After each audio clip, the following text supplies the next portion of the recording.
Talk more about all of this now with our Europe editor, Armen Georgian, who joins me on set. Armen, first of all, this win in Poland is a boost for populist movements across the European Union.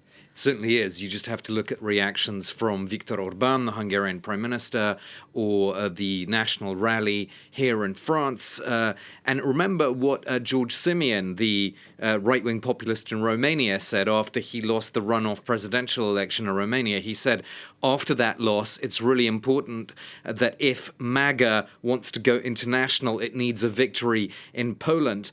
Now, Nawrocki is not MAGA exactly, but he's certainly backed by members of the Trump administration, people like Kristi Noem, for example, the Homeland Security Secretary. So people in the US administration as well, not just the populists in Europe, but those in the US will also have been hoping for this result, particularly after the Trump effect went against Trump, in a sense, in elections in Canada and in Australia. And now things are sort of going more in Trump's direction in a way. So, Armen, what might this mean for the future of the European Union now?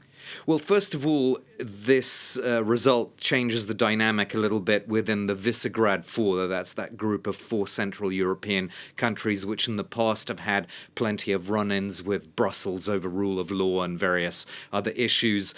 In those 4 countries now, you've got Eurosceptic leaders in 3 of the 4 countries, and in the Czech Republic, the 4th of those countries, there's very important parliamentary elections in October.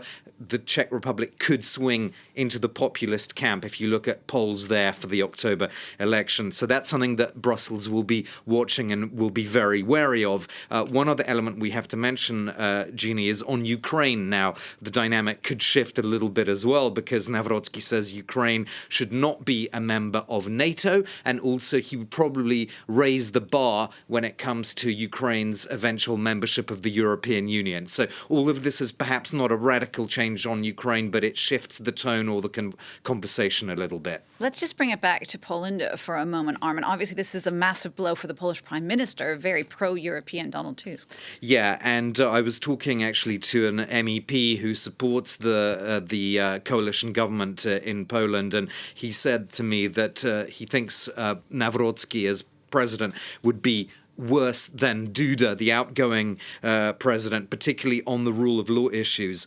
He was telling me that Nawrocki would make it even more difficult for Prime Minister Tusk to carry out his agenda and to deliver these very important promises on the rule of law that Tusk pledged when he was first elected. So that whole agenda, just to remind people, is to reverse what Tusk supporters call state capture of, particularly of legal institutions, by the former government of Law and Justice. So Tusk promised to overhaul things like the National Judicial Council, the Constitutional Court, the 2 controversial Supreme Court chambers, to essentially have the legal profession regulate the judiciary rather than political bodies regulating the judiciary.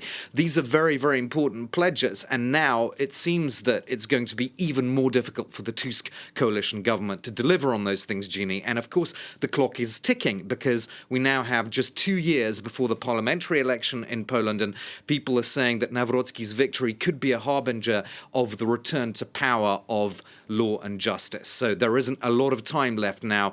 Tusk is under a lot more pressure as of this morning.